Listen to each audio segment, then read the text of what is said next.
Right, Hookham here for Punch Out Boxing. I am speaking to Richard Farnan, the man who's arguably Mr. Away Corner in this country. Is that fair to say? Yeah, a bit of everything, but yeah, why not? The away corner is sometimes the best corner to be in. Apart from tonight, when you were Chev in the home corner. Yeah. How did that come about? Are you a regular with old Sam Mullin? Yeah, I've been with Chev since his third fight now, so yeah, every fight I get called up, and I've been with Sam with one of his son's fights with Harry as well. So yeah, I've known Sam a long time. In the Churchill's gym there, we've got Noel Callan and Hannah Rankin, who I also work with. So it's a nice community to be a part of. Yeah, very good. And what a performance by Chev. I was so impressed. Not the biggest cruiserweight, but as we saw from the main event, size doesn't always help. He's so slick, smooth, the combinations flowed. Showed he's got a chin as well. He's after just what 7 fights, he's looking quite the I wouldn't say complete package, but quite far along the route. Yeah, it was another test tonight, another tough test. Looking at DUCAR, obviously during the week and whatever, just to see what he's done, where he's been. You could see that he's tough. When he fought Chris Billum Smith, went the distance with Chris.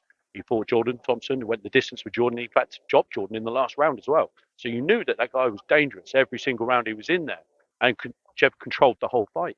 I think he gave one round away, and he gave one round away just because he took the foot off the gas. That was all. But like, it was a dominant performance. It was a great performance. He showed he can box. He can show he can punch. And like you say, still learning on the job. But seventh fight, and then a really tough fight there. And like, he went to show that he can box his way through. What's the 99, 91 on the scorecard, to the scorecard? So it's like it was so dominant. It's a fantastic performance, and the work that he does with Sam and Obed in that gym, hey, it's working. It's really working. So it was really impressive, and it's a pleasure to work with him. Yeah, absolutely. It's a pleasure to watch. And just looking at social media, a lot of fans are saying, yeah, he's really fun to watch. When he gets in his rhythm, it's almost like he's bouncing to the music that he makes his ring walk to. Yeah. When he's into that rhythm, man, he's great to watch. When he takes certain shots, you can see he smiles, he like acknowledges it. I think he threw a right hand. I think it was the third round. It landed clean, and he did it in the last week. Steps back, oh, because he knows he's landed that clean. I mean, he's such an entertainer. It's great fun to watch, and he's massive future ahead. Absolutely. Cruiserweight division's red hot here in the UK. So yeah, I mean, how quickly do you want to move in? Well, I don't know if the head coach is obviously Sam, but got any particular route in mind? I don't think so. The way that Chev looks at it, it's one fight at a time, and then it's. I know he's looking to meet with Sam and Eddie in the next couple of weeks or so. So for the next stage. So who knows? I think Eddie said in the interview they need to decide whether they're going to go down the domestic route because his last fight was for an eliminator for the British, but now he's got this. This will give him a world ranking now. So do they then push on to maybe look at what's next? I mean, look what happened tonight with the main event. You know, it's a strong division in the UK. Worldwide, it's we probably have stronger opposition in the UK than on the world circuit at cruiserweight. So who knows what they're going to go next? But you can see there's going to be a big future, Chev. 100%. Is he still the mandatory for the British title? That's being competed for. Is it a month from now? 3 weeks from now? Lawal and Chamberlain. That's right. Yeah, the date keeps moving, doesn't it? So I don't know when that fight is, but yeah, from his last fight, I believe that he is still mandatory to fight the winner of that. So I had the idea that I put out there that Isaac against Chev would be Brixton against Stockwell. very true, very true, and be a very interesting fight as well. That one. Um, I think Chef comes through it, victorious. I might be biased on that one, but I think the thing with Chev is that you see if he's put under pressure, he'll up a level again, and he'll up a level every single time he's under pressure. So I think he needs a fight like that to put him under that pressure. Then I think you're really going to see the true Chef Clarke there. So he's absolute class, and he's a great guy to be around. The team is fantastic. He's so relaxed and chilled, but when it's time to work, everybody bang, professional kicks in, and away we go. Yeah, it's really impressive the way, even when he took some hard shots, so composed. Yeah. Yeah, great future. Yeah, I want to talk a bit about you, yeah, because remember you told me off for not interviewing Poochie. I think it was robbed. And listen, I take constructive criticism on board. I now interview journeyman and everyone, yeah, because everyone's making a contribution to this sport. But yeah, about yourself. So we see you around the scene, often in the away corners. Am I right in thinking, is it your girlfriend or your missus? You Yeah, help Claudia. these Latino fighters? Yeah, that's Claudia, my missus. She's also a licensed trainer, so she helps train a lot of my fighters as well. Don't go inside, and she's from Madeira, so she speaks Portuguese and a couple of other languages. So she also gets the call now because the board ruling has changed. You need translators, and a lot of time some of these foreign lads that are coming over, A, they need a translator, and B, they've got no one to do the corner. So she jumps in and does the corners and the translating for them. So between us, we're around everywhere. Like I say, away corners, if the work's there, I'll do the work, But I love the away corner, love being the underdog. But it's not always on an underdog, Like next week, I'm in the away corner in Sheffield, but I'm with Ceceliabraekhus. She's not an away fighter, I've been in the away corner twice with Bernardo Lopez when he fought and beat Warrington, when he fought and beat Mick Conlon. Not really the away corner, but on the night it's the away corner. So Hannah Rankin when she stepped up and she fought like Clarissa, for example. Um, Again, yeah, we're on the B side, but at times you're on the B side and you're still a world champion. So this you do your work. I love what I do. So, and I'm told I'm pretty good at what I do. So, long may that continue. Absolutely. I think your results speak for itself. And you get to work with the full range of fighters, as I said, like the journeyman. And a lot of these Latino fighters, they seem to be from like Central America, Brazil. Uh, I don't know how that's come about, but is there a particular manager or promoter who brings them over? Presumably they're happy just to get the work regularly. Yeah, there's a couple of matchmakers that we also work with for that, and that because we worked with them for a long time, they've known me a long time, so they're happy just to sort of ask, are we available, or is Claudia available? Can we go and do this? Can we go and do that? So absolutely, yeah. I mean, a couple of people asked me tonight if I'm available on certain dates to go with them to work the corner for the cuts, etc. And it's like, yeah, if I'm not already booked. So yeah, look, you've got to keep busy in this sport. I've had it before, and I've had other sort of say trainers that have turned around, oh, you just look after your weight corner. I'm like, yeah, okay. Right, I've been doing this, 12, 13 years, probably over 700 corners now, you know. And you look at someone and say, oh, you got one fighter. He's had 10 fights in the last 3 years. Okay, what would you rather do? Have 10 fights in 3 years or do over 700 fights in the last God knows how many years? So, it's that I love what I do. I'm very proud of what I do. And I always do everything to the best of my ability. And I'll do any corner if I'm asked and it doesn't conflict with anything else that I've got to go in. And why not? It's like, we end up in venues like this, on shows like this. Next week, I've worked with Clarissa twice when she's been in the UK. Before Clarissa, one of the greatest other female boxers of all time was Ceceliabraekhus. At the time she was undisputed 34-0 before she lost to Jessica McCaskill. I've just been asked personally to do a cuts for her next fight over here in the UK. You know, what better place could you be in? When you're in the sport you love and you get to work with some of these people, some of the greatest fighters that have been around. Yeah, wonderful. Keep me in that weight corner. Keep my phone ringing, and I'll be there.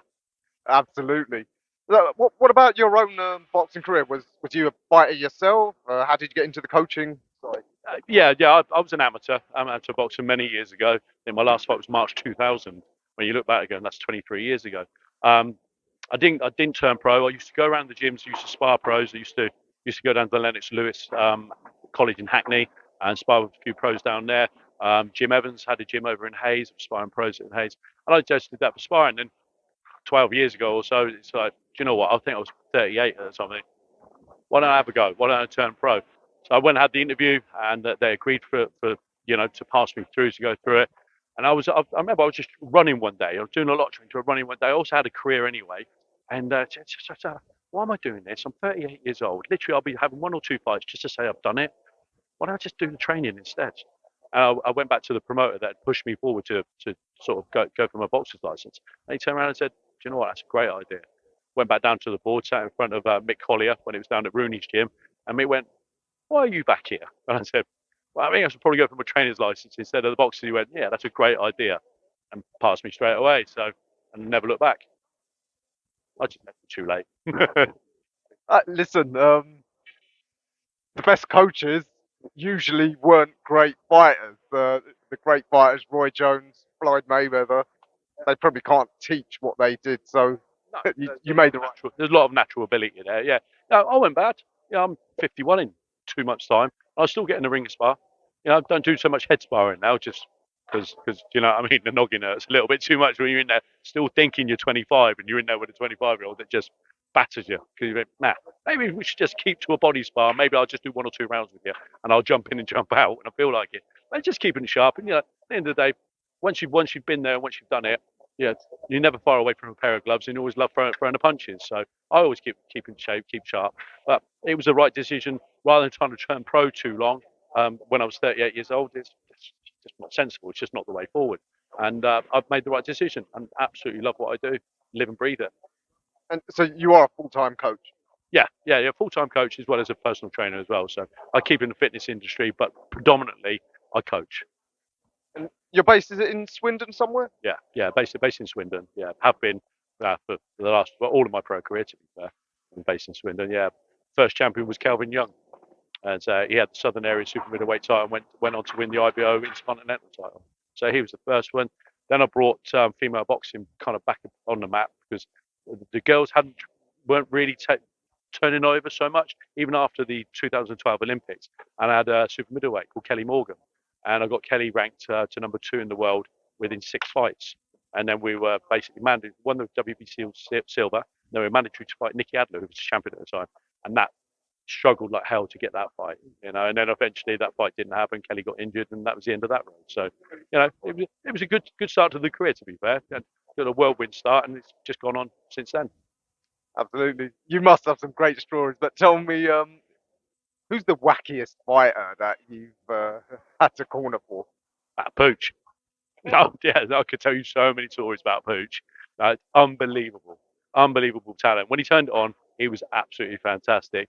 Some nights just were there to do the job. Some nights just couldn't really be bothered and just turn up and just get away with it. But the amount of stories I could tell you about Pooch, like even from basic stories from because he was a barber for a while as well, like cutting my hair before the warm up before we were actually going in the ring. He used to bring his clippers and he even started offering haircuts for other away fighters. But the away corner is so special. I mean, Pooch was whackers. You may have seen some of the ring walks that we did in his latter careers. Coming out Dr. Evil and Mini Me, come out with football. We took it seriously when we needed to take it seriously, but at the same time, he entertained, and we had a great laugh. It was just the best time. I've seen two away fighters once. Their warm up, they had a full on body spar in the change rooms, but full on body spar. It was like you were sitting there watching it, going, "Oh, you might want to be a bit careful here." They were just laughing. That's why it's you go into some home corners and you can cut the atmosphere with a knife. I don't personally think that's good for the fighter. I know everybody's a little bit different, they treat things, but when it's that tense and it's that intense in there, I don't think even mentally that's great for the fighter. That's just my own thought. Everybody's different on it. But like sitting in the changing rooms with Chev, first things we get on, he plays Beethoven for the first half hour and just chills and just relaxes. And it gradually starts to kick in, he changes the playlist, and then always smiling, always smiling and relaxed. And then when it's time to work, then you see it change. And that's what you want to surround yourself with. You surround yourself with good people, and that way, you know, you can't go wrong. But I could be here all night telling you stories from the away corners. There's some mad things that go on in those away corners. You'll have to write a book about it one day. Poochie needs to write the book. Poochie needs to write a book because his memory's a lot better than mine. But some of the things he reminds me of, oh my god, yeah, we had some crazy times, but it was brilliant. I would never change it for the world. I had 10 years with him.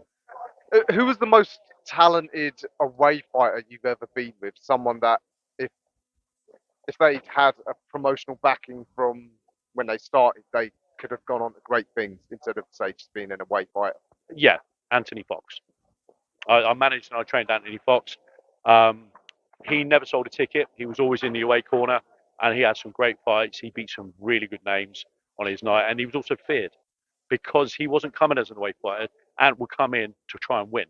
And yeah, he had some great fights. At one point he was ranked, I think, number 10 in the super middleweights in the UK. He'd never been in a home corner, and that just tells you how good a fighter Anthony was. And he was always prepared. He was always professional. He was always fit, and he would go out in his shield. He would go out in his shield, and he's definitely the most talented away fighter I've ever worked with. We had a great time, and he beat some good names as well. So that was definitely the most talented I had.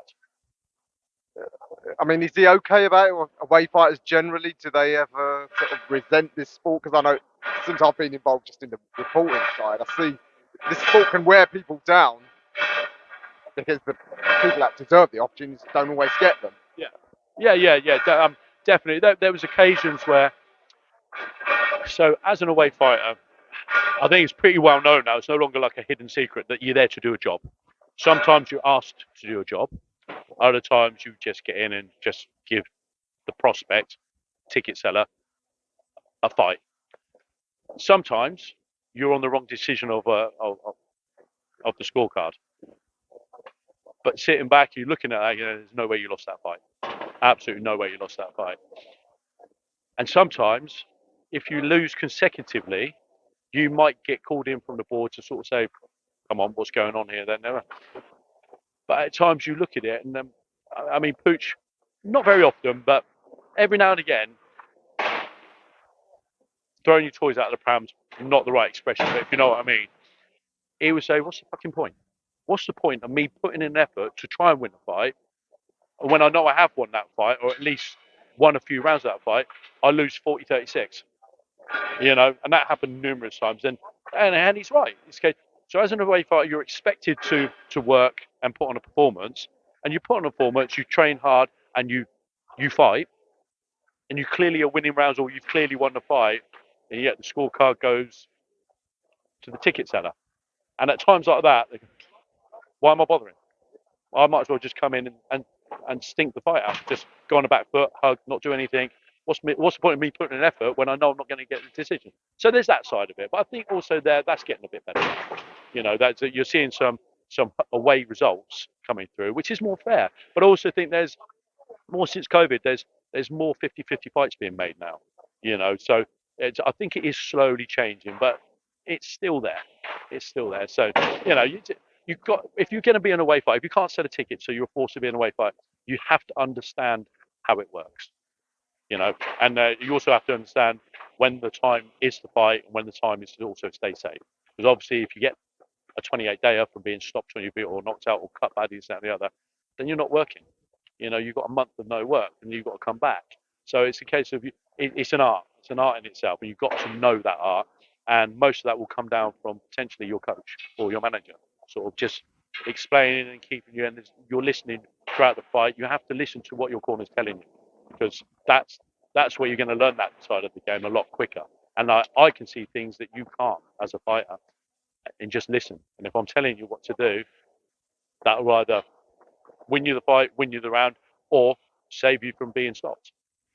Absolutely, yeah. Having spoken to quite a few journeymen now, I understand this is a different side of the boxing sport, but it's an art in itself, Yeah. being a journeyman or an away fighter. Have you ever come across any of the that sort of dirty side of it, where either a promoter has either said, "Yeah, look, this ticket seller's he's hot, go easy on him," or, as I've heard rumours, a kid pisses off a promoter and they tell you, "Yeah, look, this time tell your journeyman teach his kid a lesson. If you can, chin him." Maybe. I've heard it happens. Yeah. So, okay, that's interesting. But of course, you guys can't reveal who. But all right, it's interesting. Um, of any of these away fighters that you're working with, are any of them really talented that you think they could be something? But Yeah. I mean, like for example, there's this Nicaraguan guy that's going around Espino. He's knocked a few prospects out, but no promoter still hasn't taken him on and think, okay, look, you're clearly too good. Yeah, they won't, and they'll look at that, and they'll probably also match very carefully because they'll know what the kid's like. But there's also that element that you don't want to do that too often, because if you start doing that as an away fighter, your phone stopping to ring, and you're not making money. So again, that's the away corner, as we'll call them, journeyman. That's a business side, and you've got to weigh up the business side of it. So sometimes getting that win or taking that opportunity. I mean, look, the amount of kids Pucci's had out on their feet, and he's held them up. I can't tell you how many that is. There's a lot, you know, and he has held them up. Again, I'm not going to name names on it, but there's a load of them, you know, and he's literally grabbed them and said, come on, just get back on it, get back on it. And then backed right off and just gone on the jab. I remember I was actually talking on Facebook earlier on this week with Elvis Du, and he was in with a prospect who I think at the time was a Commonwealth champion or something, and he just wanted a literally a tick over, just get some rounds in. And he chinned him. I think it was the second round. I like he was gone, and he got up. He beat the count. And I remember Elvis. We was up in Bolton, and Elvis was started to go in, and both corners were screaming at him to pull back, pull back, pull back, hold off, hold off, hold off. It's business, and he had to pull back, and he didn't follow through. So now I can say that because Elvis is well retired, whatever now. So it's a business. Wow, that's incredible. Just lastly, then, one dream away corner fighter that you'd like to work the corner for. Who would it be? Well, that's a great question, to be honest with you. An away fighter. There's lots of great fighters that go on the, as in champions, that also go on the road. I need some time to think about that one because there's a few out there you kind of think, hey, you know, yes, they're defending their. All right, Usyk, Usyk, absolutely, yeah. There you go. That's a good way to think about that one. But yeah, when does he fight at home? You know, he's won all them bouts, always away from home. Yeah, there you go. We'll call him an away fighter. Alexander Usyk, the journeyman, the undisputed. So if Usyk comes back for a fight with Fury or AJ or any of the other upcoming Brits, Yeah, if he needs someone in his corner, Richard Farnan's there. He's one of the best cut man on this planet. Give me a call. Alexander, hope you're watching. Richard Farnan's ready to help you out. Richard, this has been the most enlightening interview I've probably done for a long, long time. Probably since I've spoke to Pucci. So yeah, thanks for your time, and I'll see you at one of the next events. Sheffield next week, maybe.